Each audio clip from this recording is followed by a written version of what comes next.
Bonjour, c'est Ursule encore. On est le 28 novembre 2021.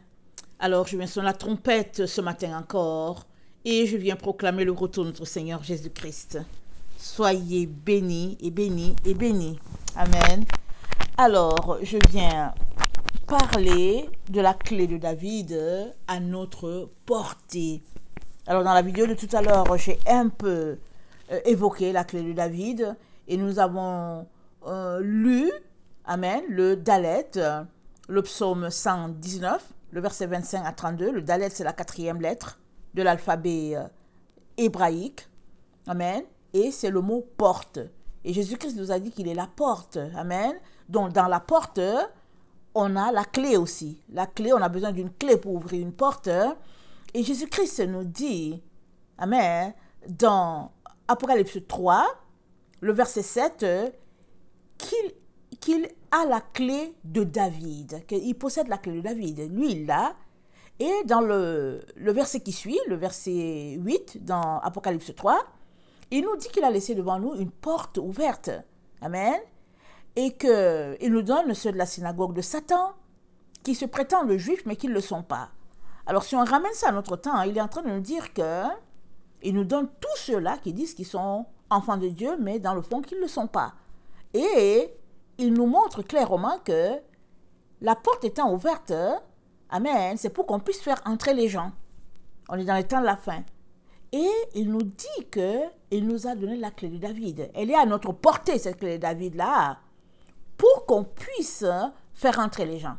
Il est en train de nous dire que pour que tu puisses envoyer des personnes dans la bergerie du Seigneur, tu as besoin de la clé de David.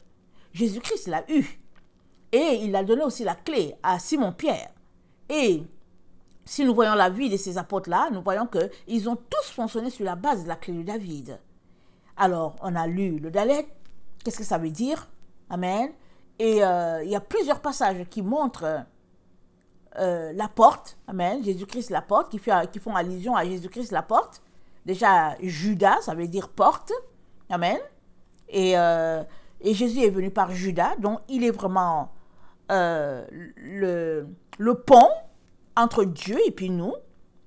Et il nous dit que la clé de David est à notre portée pour que nous puissions faire le même travail que lui.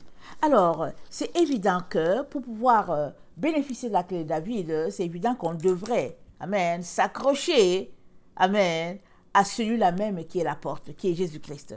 Alors, dans Ésaïe 22, je vais commencer par là.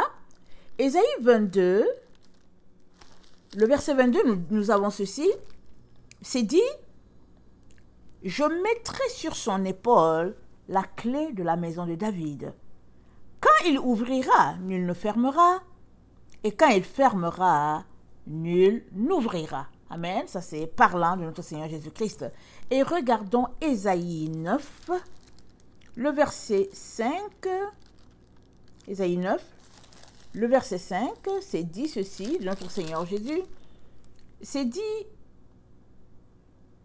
car un enfant nous est né, un fils nous est donné, et la domination reposera sur son épaule. On l'appellera admirable, conseiller, Dieu puissant, Père éternel, prince de la paix. Amen. Alors, donner à l'empire de l'accroissement et une paix sans fin au trône de David et à son royaume. L'affermir et le soutenir par le droit et par la justice, dès maintenant et à toujours. Voilà ce que fera le zèle de l'Éternel des armées. Alors, le zèle de l'Éternel des armées t'est donné pour que tu puisses donner de l'accroissement au trône de David. Toi et moi sommes appelés à élargir le trône de David. Et nous avons vu dans, je ne sais plus c'était quoi, quel verset, attendez, je vais regarder rapidement dans quoi on a vu que dans 2 Samuel 5, le verset 6 à 8, David a pris possession, amen, de Sion, amen, cette cité-là sur la montagne, et les gens l'ont nargué, ils ont dit qu'il n'était pas capable, et puis il avait beaucoup d'opposants. Il est venu, il a pris possession de la cité, il l'a nommée cité de David, et il en avait la clé. Et toi et moi sommes appelés à élargir le royaume de David, qui n'est autre que d'élargir, amen, en envoyant des gens pour faire partie de ce royaume-là. Et Dieu nous dit qu'il nous a donné la clé. Amen. Il nous dit que cette clé-là est à notre portée. Et dans Ésaïe 22, le verset 22 que nous venons de lire, amen, nous sommes informés que il mettra sur l'épaule de Jésus-Christ la clé de David. Et alors, on comprend que, d'ailleurs, regardons un peu Jésus-Christ quand il allait à la croix. Amen. À un moment donné, il est tombé. Sa croix était trop lourde. Mais où la portait-il? Il la portait sur son épaule. Rien n'est pour rien avec Dieu. Quand on regarde une situation, quand les gens commentent, ils parlent souvent de la blessure sur le côté, comment le sang est sorti et puis de l'eau. Et ils parlent beaucoup de ça. Mais on ne parle pas beaucoup de l'épaule de Jésus. Et pourtant, sa croix était portée là.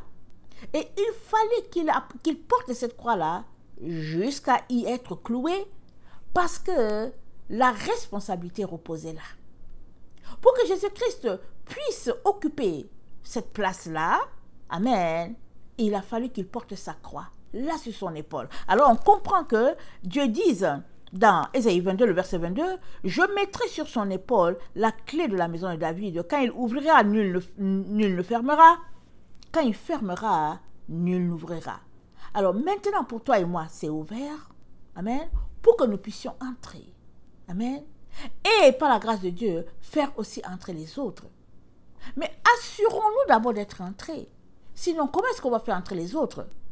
Il est donc très important que nous puissions aller saisir tous les éléments à notre portée pour pouvoir bénéficier, amen, de cette grâce-là que Dieu nous donne, d'être unis à la maison de David. Amen. Alors, le psaume 89, amen. Dans le psaume 89, Dieu nous réitère la promesse qu'il a faite à David. Alors, il y a plusieurs passages comme ça, n'est-ce pas? Il y en a plusieurs, mais j'ai choisi le psaume 89. Et on va lire à partir du verset 21. Alors, j'ai trouvé David, mon serviteur, le psaume 89, le verset 21. J'ai trouvé David, mon serviteur, je l'ai oint de mon huile sainte. Ma main le soutiendra et mon bras le fortifiera.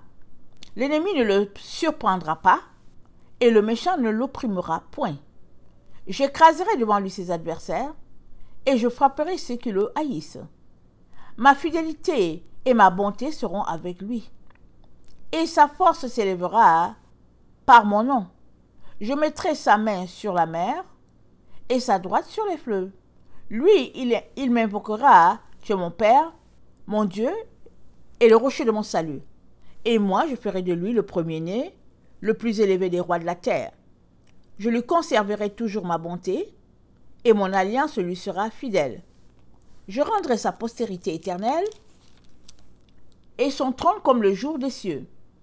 Si ses fils abandonnent ma loi, et ne marchent pas selon mes ordonnances, s'ils violent mes préceptes, et n'observent pas mes commandements, je punirai de la verge leur transgression, et par des coups leur iniquité.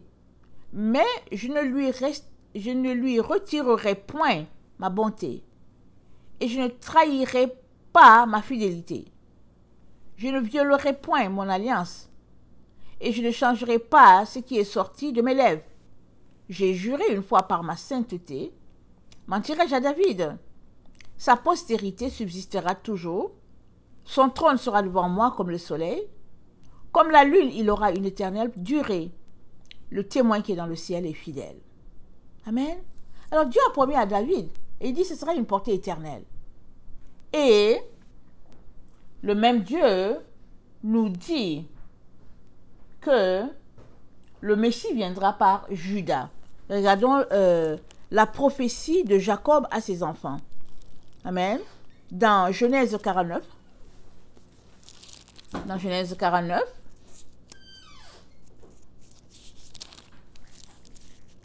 Jacob a dit ceci, quand il a béni ses enfants. Il a dit, le verset 8, il a dit, Judas, tu recevras les hommages de tes frères. Ta main sera sur la nuque de tes ennemis. Les fils de ton père se prosterneront devant toi. Judas est un jeune lion.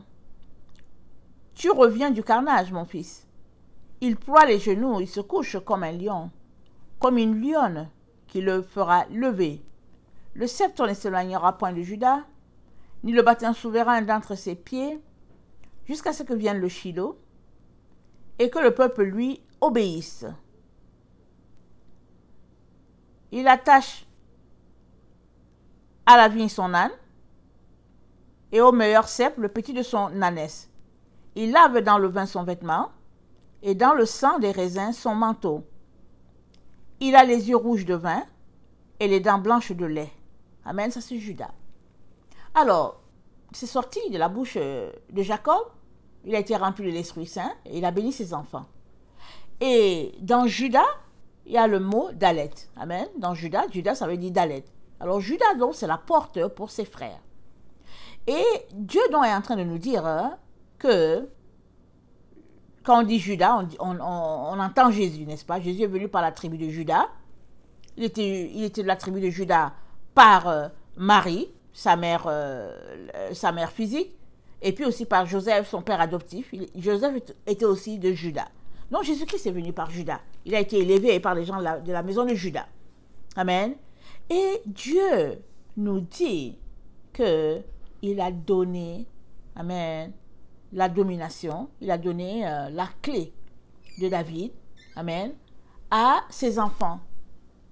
Parce que c'est par ce que David dit que nous allons avoir vraiment accès à ce que Dieu a pour nous. Et qu'est-ce que David dit? David nous parle d'obéir à la parole de Dieu, il nous parle de respecter la parole de Dieu, il nous parle de louer Dieu, il était un chantre, il nous parle de craindre Dieu, et puis David était un homme très très humble, David était un homme, malgré les fautes qu'il a faites, Dieu a dit, David est l'homme selon mon cœur. Dieu aimerait qu'on soit comme David. Il aimerait qu'on puisse se comporter comme ce monsieur-là, afin de bénéficier de ses grâces. Parce que ce n'est pas que David n'a pas péché. Amen, c'est pas ça. C'est le fait que David a craint l'Éternel. Et quand il est tombé, il s'est relevé. Parce que regardons ce qu'il dit dans le psaume 51. C'est vraiment incroyable ce que ce roi, il était un roi très humble. Il a dit, le verset 3, « Ô Dieu, aie pitié de moi dans ta bonté. Selon ta grande miséricorde, efface mes transgressions. Lave-moi complètement de mon iniquité et purifie-moi de mon péché. Car je reconnais mes transgressions et mon péché est constamment devant moi. J'ai péché contre toi seul. Et j'ai fait ce qui est mal à tes yeux, en sorte que tu seras juste dans ta sentence, sans reproche dans ton jugement. Voici, je suis né dans l'iniquité, et ma mère m'a conçu dans le péché, mais tu veux que la vérité soit au fond du cœur. Fais donc pénétrer la sagesse au-dedans de moi. » Amen. Dieu veut la vérité au fond de nos cœurs. Et David nous dit, on a besoin de la sagesse pour que cela soit ainsi. Parce que sans la sagesse, on ne peut pas. La folie est attachée à l'homme dès sa naissance. La folie est attachée à nous dès le sein maternel. Et la sagesse fera fuir la folie. Et David nous dit, il dit, Père, tu veux la vérité? Tu veux que la vérité soit ce qui nous dirige, ce qui dirige notre vie? Seigneur, donne-moi la sagesse, c'est ça que David dit. Et toi et moi avons besoin d'avoir cette prière-là, amen, à tous les jours, pour que notre vie soit conforme à ce que Dieu attend. Parce que sans les principes de Dieu, ce sera difficile pour toi et moi de pouvoir nous en sortir dans le temps dans lequel nous sommes, malgré notre volonté. Amen. Parce que partout, c'est noir, hein, c'est ténèbres. Les démons sont partout. Si Dieu ouvrait nos yeux, on serait étonné. Les subtilités. Et n'oublions pas, Paul a dit, il vient un temps où les hommes seront fanfarons, amis de l'argent, blasphémateurs, rebelles à leurs parents. Il dit, ingrats, irréligieux. Il dit, éloigne-toi de ces gens-là. Éloigne-toi. Pourquoi? Ils vont te contaminer. Ils vont t'empêcher de toucher à ce que Dieu a pour toi. Alors, Dieu nous dit, c'est pas la famille de David. Et il nous dit que son règne millénaire reposera encore sur cette famille-là. Amen. Jérémie 33. Jérémie 33 nous le dit si bien. Le verset 14. Voici les jours viennent, dit l'Éternel, où j'accomplirai la bonne parole que j'ai dite sur la maison d'Israël et sur la maison de Juda. En ces jours-là, en ce temps-là, je ferai éclore à David un germe de justice. Il pratiquera la justice et l'équité dans le pays. En ce jour-là, Juda sera sauvé. Jérusalem aura la sécurité dans sa demeure. Et voici comment on l'appellera, l'Éternel notre justice. Car ainsi parle l'Éternel, David ne manquera jamais d'un successeur assis sur le trône de la maison d'Israël. Amen. David, Dieu parle de David. Amen. Et nous savons que Jésus-Christ est venu par David. Et en parlant de sagesse, amen, il nous dit dans Siracide, amen, j'aimerais qu'on lise ça. Dans Siracide 24, il nous dit quelque chose de très poignant. Amen. Parce que c'est la sagesse, n'est-ce pas? David nous a dit tantôt, fais pénétrer la sagesse en moi, Seigneur, pour que je puisse avoir la vérité au fond du cœur. Et nous savons que seuls ceux qui marchent par la vérité échapperont. Amen. Parce que la vérité, c'est la lumière et le mensonge, ce sont les ténèbres. Donc seuls qui sont à la recherche de la vérité échapperont. Les autres qui sont dans l'hypocrisie, le mensonge et puis toutes sortes de situations, ils ne pourront pas échapper parce qu'ils aiment les ténèbres, ils aiment le faux. Et David nous dit le secret pour pouvoir marcher dans la vérité, pour pouvoir échapper. David nous dit le secret, c'est la sagesse, de marcher par la sagesse, d'avoir la sagesse en nous. Par la sagesse, nous pourrons arriver. Pourquoi? Parce que la sagesse nous donnera d'aimer la vérité. Amen. Alors, dans Siracide 24, voilà ce qui est dit de la sagesse. La sagesse proclame son propre éloge. Au milieu de son peuple, elle révèle sa fierté. Dans l'assemblée du Très-Haut, elle ouvre la bouche. Et devant sa puissance, elle se montre fière. Je suis sortie de la bouche du Très-Haut, dit sagesse. Et comme une vapeur, j'ai recouvert la terre. J'habitais dans les hauteurs du ciel, et mon trône reposait sur la colonne de nuée. Le cercle du ciel, je l'ai parcouru moi seul, et j'ai marché dans la profondeur des abîmes, sur les vagues de la mer et sur la terre entière. Sur tous les peuples et toutes les nations s'étendait mon pouvoir. Parmi eux tous, j'ai cherché à reposer. En quel territoire pouvais-je m'installer? Alors le Créateur de toutes choses m'a donné un ordre. Celui qui m'a créé a fixé ma demeure. Il m'a dit, en Jacob établis ta demeure. En Israël reçois ton patrimoine. Avant que le temps ne commence, il m'a créé. Et pour les siècles, je ne cesserai pas d'exister. Dans la demeure sainte, j'ai officié en sa présence. Et c'est ainsi qu'en Sion, je me suis installé. Dans la ville bien-aimée, il m'a aussi fait reposer. Et dans Jérusalem, j'exerce mon empire. Je me suis enraciné dans un peuple illustre. Dans la portion du Seigneur se trouve mon patrimoine.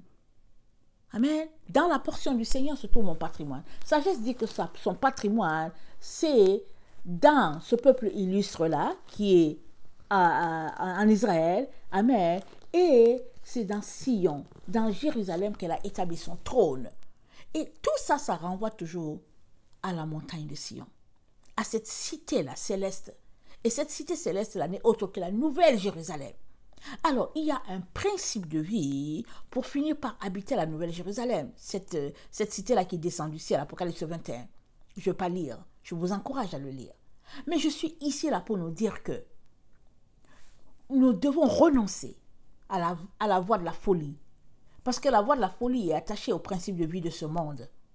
Et la voie de la sagesse est rattachée au principe de vie de Dieu.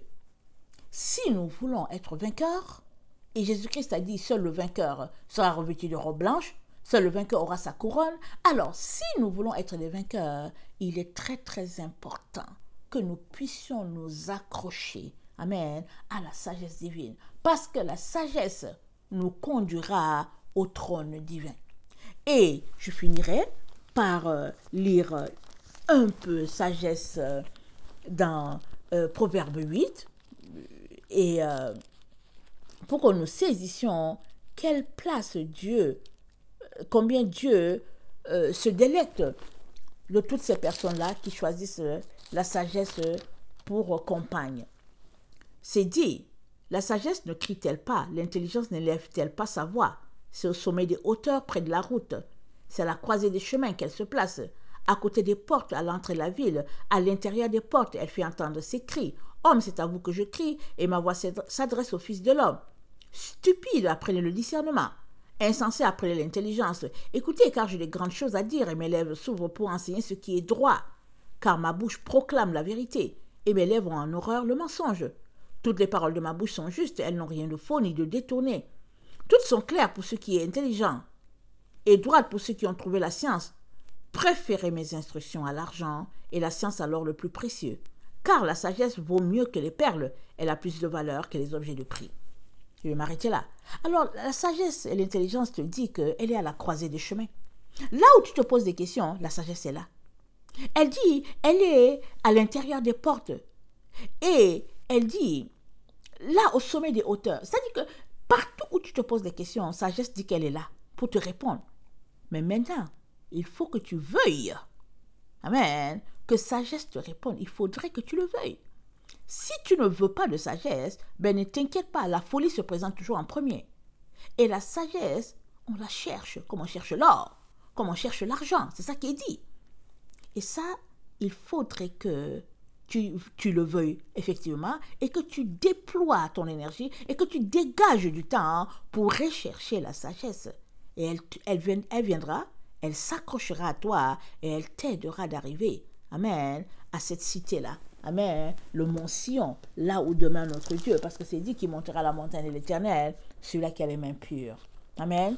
Très, très important, amen, de marcher selon les recommandations de Dieu, selon ses principes de vie et non selon les nôtres. Amen. Souvent, on se dit, bon, on connaît, on se dit, bon, c'est pas si grave et tout. Non, non, non, non, non. Dieu a établi un principe de vie et il est très important que nous puissions y marcher. Amen. Que le Seigneur bénisse sa parole. Je vous aime beaucoup et Dieu davantage. Maranatha, Jésus revient. Amen et amen. Soyez bénis. Alléluia.